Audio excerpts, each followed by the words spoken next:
हम्म। Hello दोस्तों, कैसे हैं आप लोग? सबको हैप्पी न्यू ईयर।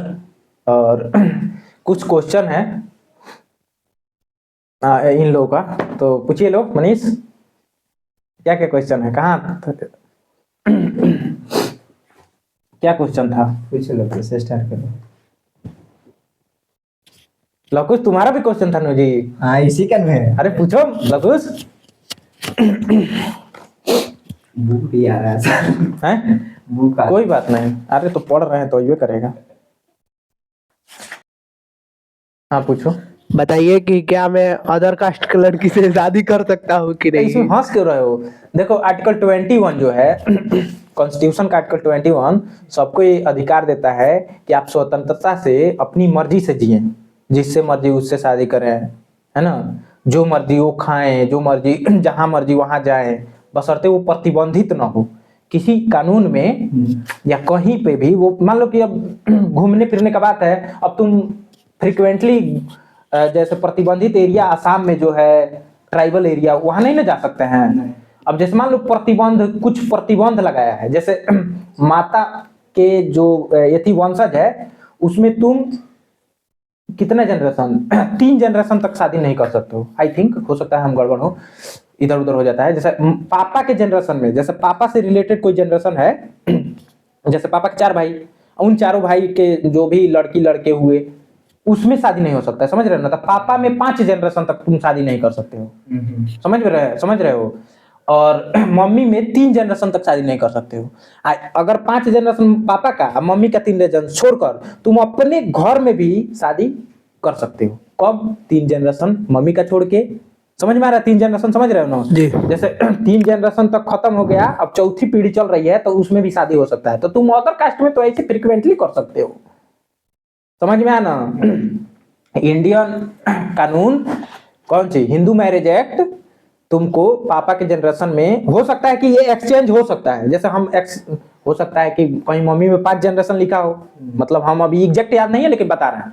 तो मम्मी में 3 जनरेशन तक अब पापा में 5 जनरेशन तक में शादी नहीं हो सकता है। और 6वीं पीढ़ी अगर चल रही हो तो तुम अपने घर में भी 6वीं पीढ़ी, जैसे मान लो कि दादा दादा के दादा 4 भाई थे, नहीं समझ में आ रहा है? अब उनकी बच्चे हो गए, बच्चे के बच्चे हो गए, फिर बच्चे के बच्चे हो गए, अब मेरे भी दादाजी के बच्चे के बच्चे, बच्चे के बच्चे, बच्चे के बच्चे हो गए। 5 पीढ़ी खत्म हो गया, 6वीं जो पीढ़ी चल रही है, तो वो बच्चों में शादी हो सकता है। समझ में आया? जी। तो अदर कास्ट में तो तुम फ्रिक्वेंटली कर सकते हो। इसमें क्वेश्चन पूछने का, सोचने का बात ही नहीं है, बशर्ते तुम मेजर हो मतलब तुम शादी करने के लिए मेजर हो जाओ, जैसे 18+ हो जाओ। समझ में आ रहा है? जी जी।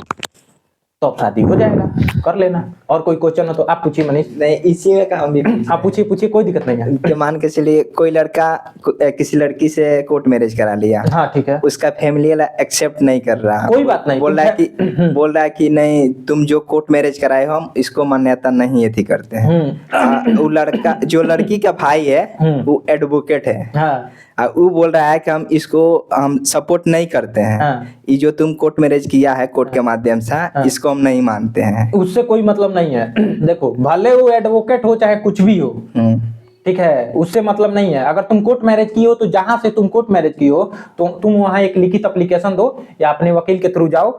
कोर्ट जो एक ऑर्डर पास करेगा, ऑर्डर में ये रहेगा कि तुम उसी घर में रह पाओगे। समझ में आ रहा है? स्टार्टिंग में मान लो कि तुम जाओगे तो घर वाले मारेंगे कूटेंगे जो भी करेंगे, तो उससे बचाव के लिए कोर्ट 1-2 तुम्हारे साथ पुलिस फोर्स को भी भेज सकता है। समझ में आया? उस थाने को भी वो ऑर्डर कर सकता है कि ये लड़के जब घर में जाएं एंट्री, तो आपको इनके साथ जाना है और सुलह करा के बढ़िया से घर में रखवा के तभी आना है। और वहां बोल के आना है कि अगर इन लोगों को किसी प्रकार की प्रताड़ना दी गई तो हम लोग फिर आएंगे और आप लोग गिरफ्तार करके ले जाएंगे। समझ में आ रहा है ना? कोर्ट में जाकर मतलब किसके पास हम एथी कर सकते हैं? आप कोर्ट में लिखित बयान दे सकते हैं। हाँ, लिखित बयान आप अपने वकील के माध्यम से जाएंगे, और नहीं तो वहां पे जो भी हो, आप एप्लीकेशन लिखेंगे ना, तो एप्लीकेशन ले जाएंगे, वहां जो पेशकार होता है, जो भी जो देता है, उससे जाके आप अपना एप्लीकेशन सबमिट कर देंगे। आप बताएंगे कि ऐसे ऐसे क्या है, उसका प्रोसीजर है, वो जब जाएंगे आप तो पता चल जाएगा। ऐसा नहीं कि जब जाएंगे ना, जो केस बढ़ाता है तो आप उससे कहेंगे कि सर मेरा एक एप्लीकेशन है ना, चाहे आपका जिस कोर्ट में जहाँ कोर्ट मैरिज की है ना, जो जी जी जहाँ कोर्ट मैरिज किए हैं वहां पे भी आप जिसके माध्यम से, आखिर कोर्ट मैरिज तो किसी के माध्यम से किए होंगे ना, तो Yes. उससे भी जाके बता देंगे ना तो वो कर देगा, इतना ऑर्डर पास करवा देगा, कोई डरने की जरूरत नहीं है। ठीक है, और कोई क्वेश्चन है तो पूछो। बताइए कि क्या पुलिस को पीटने का, मार पीटने का अधिकार है? देखो, कभी भी पुलिस को, चाहे आप कोई भी ऑफेंस किए हो, पीटने का या मारने का अधिकार नहीं है। जैसे मान लो आपने चोरी कर लिया, किसी का बाइक चोरा के भाग रहे हैं या किसी का पर्स छीन के भाग रहे हैं, तब पुलिस, आप छीन के पब्लिक प्लेस पे भाग रहे हैं ना, तो आखिर कहाँ से कोई पर्स मारता है? पब्लिक प्लेस से ही तो मारता है। पब्लिक प्लेस से कोई पर्स छीन के भाग रहा है, जी। अब आप पुलिस हैं, आपके सामने हो रहा है, तो आप उसको भाग के ही पकड़ेंगे, ई ना कि सरकार बंदूक दी है, मतलब आपको बंदूक मिला है, आप तुरंत निकाले टाई से मार दिए उसको। तो ये अधिकार नहीं देता है कानून कि आप वो भाग रहा है तो भाग के ही पकड़ेंगे। ये नहीं कि आप, कहने का मतलब है कि जिस टाइप का अपराध हुआ है आप उतना ही बल उपयोग करेंगे। समझ में आ रहा है? जैसे अगर वो मर्डर करके भागा है या जेल से फरार हुआ है, समझ में आ रहा है, या वो पहले 7 साल से ऊपर का सजा काट रहा था और जेल से भाग गया, या कोई रेप करके भाग रहा है, समझ में आ रहा है, या कोई क्राइम कर चुका है, जेल में बंद था अब जेल से भाग गया, या मतलब ऐसा वो क्राइम किया है जिसमें सजा लाइफ इम्प्रिजनमेंट मतलब आजीवन कारावास है, या फांसी की सजा है, मतलब मौत की सजा है, लाइफ इम्प्रिजनमेंट चाहे डेथ है। अगर वो ऐसा क्राइम किया है जिसमें ये दोनों पनिशमेंट है, तो पुलिस के पास ये पूरा अधिकार है कि वो आपको गोली मार सकता है। बाकी किसी अपराध में उसके पास अधिकार नहीं है कि वो आपको गोली मार दे या डंडा उठा दे। समझ में आया? समझ में आ रहा है क्या? जी। अब देखिए, पुलिस आपको गलती कबूल करवाने के लिए, ये बीएनएस भारतीय न्याय संहिता के 135 में दिया गया है कि आपसे कहता है नहीं, कहीं जाके कोर्ट में ये मान लेना, समझ में आ रहा, नहीं तो वहां से छूट के फिर हमारे ही पास आओगे, बहुत मारेंगे, या पहले से ही मार उड़ के डरवा देता है। समझ में आ रहा है? तो अगर कोई पुलिस अधिकारी ऐसा करता है तो उसको 1 साल तक की सजा है। अगर आपको ज्यादा चोट पहुंचाता है तो वो होता है ग्रीवियस हर्ट, मतलब घोर चोट पहुंचाना, घोर उपहति करना, उपहति जो भी हो, ग्रीवियस हर्ट का हिंदी। तो अगर कोई ऐसा चीज कर देता है जिसका दर्द आपको 15 दिन या उससे ज्यादा रहता है, तो उस पुलिस अधिकारी को 7 साल तक की सजा और फाइन हो सकता है। समझ में आ रहा है? ये बीएनएस में दिया हुआ है 115। किसमें? बीएनएस का धारा, भारतीय न्याय संहिता के धारा 115 में रुक जाइए, हम देख लेते हैं। हाँ, 115 में है कि चोट पहुंचाना, कोई भी अधिकारी आपको अगर चोट पहुंचाता है, समझ में आ रहा है, आपको गिरफ्तार करने आया है, आप कोई भी अपराध किए हो, तो वो सिर्फ गिरफ्तार करके सजा देना उसका काम नहीं है, मारपीट करना सजा देना उसका काम नहीं है, सजा देना कोर्ट का काम है। समझ में आ रहा है? तो 115 में है ग्रीवियस हर्ट, और उसका सजा 1 साल तक का है। अगर वो ऐसा चोट पहुंचाता है जिसको कहते हैं वॉलंटरी हर्ट, अगर सिंपल ऐसे चोट पहुंचाता है, मार उड़ देता है, मुंह थोड़ा सा चोट उठा जाता है, फूल हो जाता है, तो उससे कोई दिक्कत नहीं। लेकिन ऐसा चोट कर देता है जैसे जबड़ा टूट जाए, आपका हाथ टूट जाए, या एक उंगली टूट गई, माने कोई भी ऐसा दर्द आपको मारता है, ऐसा दर्द होता है जो 15 दिन से ज्यादा हो, तो उसमें 7 साल तक की सजा है इसमें। और वो कौन सा एती है? तो 118 है। क्या है? ग्रीवियस हर्ट, माने घोर चोट, घोर उपहति। समझ में आ रहा है ना? जी। तो अगर हाँ और कोई क्वेश्चन है तो पूछिए। बिना एफआईआर के पुलिस क्यों पकड़ कर ले जाता है, हाँ, ये तो बताइए। अगर पुलिस को लगता है कि आप कोई कॉग्निजेबल ऑफेंस, माने संज्ञेय अपराध किए हैं, ऐसा अपराध जिसमें सजा 3 साल से ज्यादा है, समझ में आ रहा है? मतलब जैसे ऐसा अपराध जो संज्ञेय अपराध में आए जिसमें सजा 3 साल से ज्यादा है, या 7 साल है, या लाइफ इम्प्रिजनमेंट है, जैसे आप किसी को मर्डर कर दिए, किसी का रेप कर दिए, कोई सामान चुरा लिए, समझ में आ रहा है? तो ऐसा काम करके अगर पुलिस को लगता है कि आपने ऐसा किया है या आपका उसमें इन्वॉल्वमेंट है, तो वो जाएगा संज्ञेय अपराध में। बिना वारंट के, बिना किसी के आदेश के पुलिस शक के बिहार पे भी आपको गिरफ्तार कर सकती है, आप कुछ कर नहीं पाएंगे। तो इसलिए आप चुपचाप उसके साथ चले जाएं। बाकी कोर्ट तो अपना काम करेगा, आपका जो वकील है वो काम करेगा।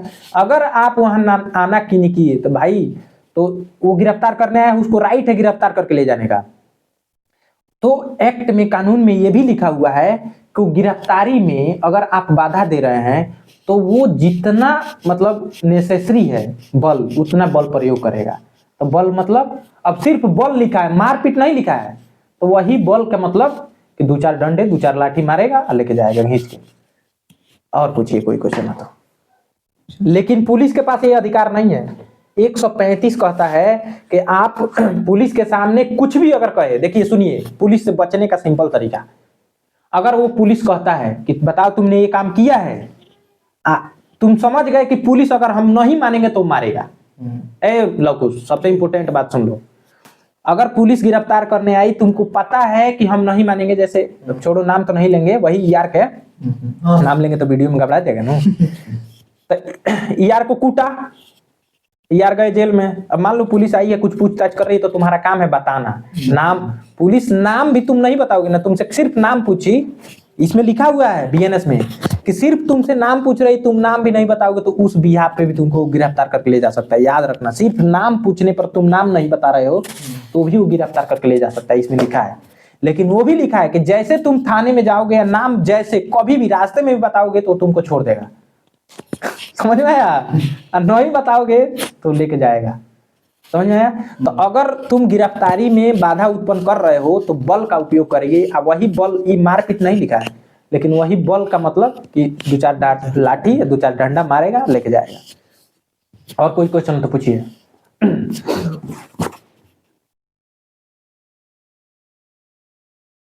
जैसे मान के चलिए सर, गांव में कोई झगड़ा हो गया, हाँ, जब झगड़ा हुआ उस टाइम हम नहीं थे वहां पे उस झगड़े में, और अगला आदमी गया तो वहां पे एफआईआर में मेरा भी नाम दर्ज कर दिया, ठीक, तो वहां पे हम कैसे बचेंगे? हाँ, ये तो काफी इंपॉर्टेंट क्वेश्चन है। सबसे जरूरी बात ये है कि आप उस समय थे नहीं, तो जाहिर सी बात है कहीं ना कहीं होंगे। जाहिर सी बात है कि आप क्या बोलते हैं, संत महात्मा तो है नहीं कि कहीं जाके अकेले में एकांत में मतलब जो भी तपस्या कर रहे हो, किसी व्यक्ति के साथ होंगे। तो सबसे पहले जरूरी बात कि आप जिस व्यक्ति के साथ हैं वो आपका गवाह है जी, पहला एविडेंस। और ये सबसे बिजोड़ एविडेंस है। दूसरा ये है कि आप अपना मोबाइल का लोकेशन ऑन रखिए जी।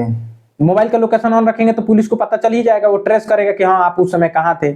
अगर पुलिस गलत भी फंसा रही है, मान लीजिए कि कोई टिसाही से, गांव में तो इतना चलता ही है, टिसाही से आपका नाम दे दिया, आप पुलिस को पैसा वैसा भी आज के समझिए ना, पुलिस खा के कर देता है, वो तो कर दी।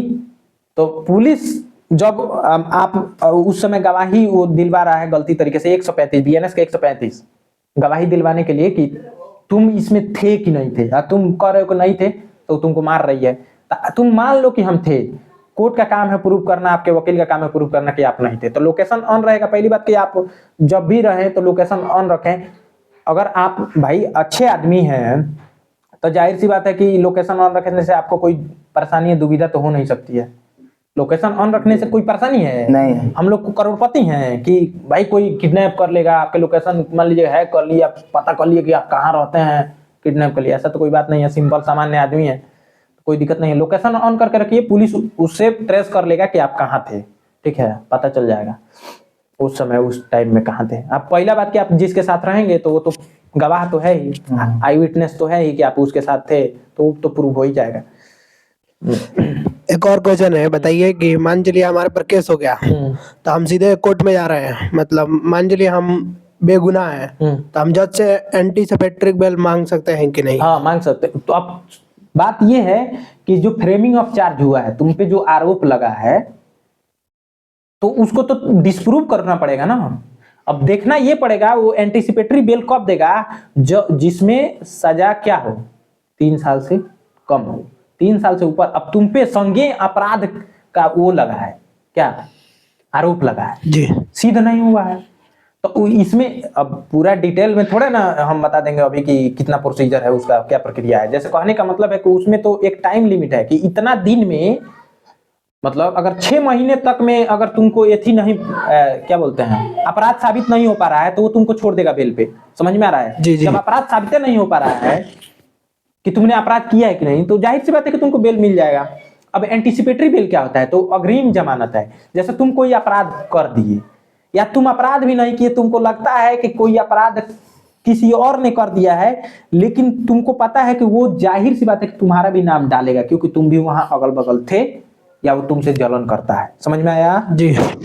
तब तुम जाकर कोर्ट से अग्रिम जमानत एंटीसिपेटरी बेल ले सकते हो कि साहब ऐसा हुआ है और हम इसमें नहीं है, लेकिन मुझे ये लग रहा है कि वो मेरा भी नाम डाल देगा, पुलिस कभी भी मुझे गिरफ्तार कर सकती है। तो पुलिस की गिरफ्तारी से बचने के लिए तुम एंटीसिपेटरी बेल ले लेते हो। लेकिन वहां पे ये कहा जाता है कि अगर तुम्हारा नाम उसमें रहता है या जब भी तुमको बुलाया जाएगा तो तुमको जाना पड़ेगा। अगर तुम मान लो समन किया, कोर्ट मतलब समन मतलब चलो बुलावा आया है, कोर्ट ने बुलाया है, समन मतलब जी। समन मतलब बुलावा।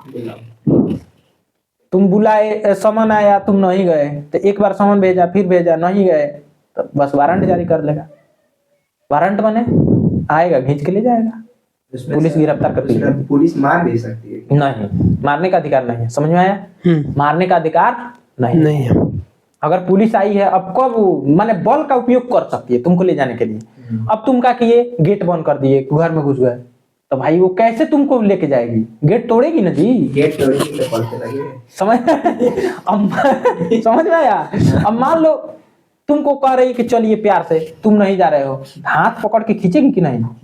अब मान लो तुम इधर खींच के ले जा रही है और तुम हैने मुंह किए हो, तो एक थप्पड़ हैने मारेगी तब ना मुंह हैने घूमेगा, तब ना जाओगे। तो वही बल का उपयोग करती है। और कोई क्वेश्चन तो पूछिए। मारने वरने का अधिकार नहीं है। वीडियो चल रहा है मेरी। हाँ पूछिए। और सर मान के चलिए हम बाइक से जा रहे हैं, ठीक? हमको बिहार पुलिस पकड़ लिया, बोला कि तुम लाइसेंस दिखाओ गाड़ी का और ड्राइवरी लाइसेंस दिखाओ। तो हमको कुछ भी पता नहीं है, ड्राइवरी लाइसेंस कौन जांच कर सकता है? मान के चलिए ट्रैफिक पुलिस करेगा कि बिहार पुलिस करेगा? ट्रैफिक पुलिस ही करेगा। अगर उस जगह पे ट्रैफिक पुलिस नहीं है या उसकी कमी है, तो उसके पास एक विशेष आदेश है क्या कि वो जांच कर सकता है, समझ में आया? अगर उसको वो जारी किया गया है कि वो जांच कर सकता है, कि कोई रूल में ये नहीं लिखा है कि कोई पुलिस अधिकारी जांच करेगा कि नहीं करेगा, समझ में आया? तो अगर वहां पे ट्रैफिक पुलिस की कमी है या नहीं है, कोई पुलिस अधिकारी वहां पे तैनात है, वो कर रहा है जांच, तो जाहिर सी बात है कि वो ठीक है, वो कर रहा है, तो अधिकार दिया गया है, किसी ने दिया होगा, चार्ज दिया होगा कि तुम करो। तो अब तुम्हारे पास नहीं है, बात ये है। तो तुम्हारे पास नहीं है तो तुम्हारे पास कोई तो प्रूफ है, आधार कार्ड है जी, आधार कार्ड है, मेरे पास ड्राइवरी लाइसेंस भी हाँ है। ठीक है, सब मेरे पास सब डॉक्यूमेंट है, ठीक है, ड्राइवरी लाइसेंस, इंश्योरेंस गाड़ी का भी है, सब कुछ है। लेकिन हम ये जानना चाहते हैं वहाँ पे ट्रैफिक पुलिस लाइसेंस को जांच करेगी या बिहार पुलिस? ट्रैफिक पुलिस ही जांच करेगी। किसी भी पुलिस अधिकारी के पास ये पावर नहीं है कि वो जांच करे, बशर्ते कि वो कब जांच कर सकता है, जैसे कोई अपराध हुआ है और उसको लग रहा है कि अपराधी इधर से भागेगा, समझ में आया? तो सबका जांच करेगा। और तुमको भाई वो तो अपराध का जांच कर रहा है ना, तुमको जाहिर सी बात है तुम अपना सब चीज डॉक्यूमेंट दिखाओगे जी, है कि नहीं? तो वहां पे जांच कर सकता है। लेकिन ट्रैफिक पुलिस के पास ही पावर है तुम्हारा सब चीज, लाइसेंस, ड्राइविंग लाइसेंस, जो भी चीज करने का ट्रैफिक पुलिस के पास ही पावर है। अगर बाई चांस कोई चार्ज किसी को दिया गया हो, अथॉरिटी दी हो, मैंने उसका हायर अथॉरिटी, तो भाई तो कहेगा ना कि मेरे पास मुझे चार्ज मिला है इसीलिए हम कर रहे हैं, बिना पावर के तो करेगा नहीं। तो वो उसके पास होगा, लिखित होगा, तो वो दिखाएगा तुमको जी। हाँ, तो बस यही है, ट्रैफिक पुलिस के पास ही पावर है, दूसरे किसी के पास पावर नहीं। सो थैंक्स दोस्तों, अगर वीडियो आपको अच्छा लगे तो प्लीज लाइक, सब्सक्राइब, शेयर करना ना भूलें। अगर आपका भी कोई क्वेश्चन है तो जरूर कमेंट बॉक्स में पूछें, हम क्वेश्चन का जवाब जरूर अगले वीडियो में देंगे, ठीक है? क्योंकि हम सबका कमेंट पढ़ते हैं और आप लोग के कमेंट का इंतजार रहेगा। So thanks for watching, please like, subscribe and share.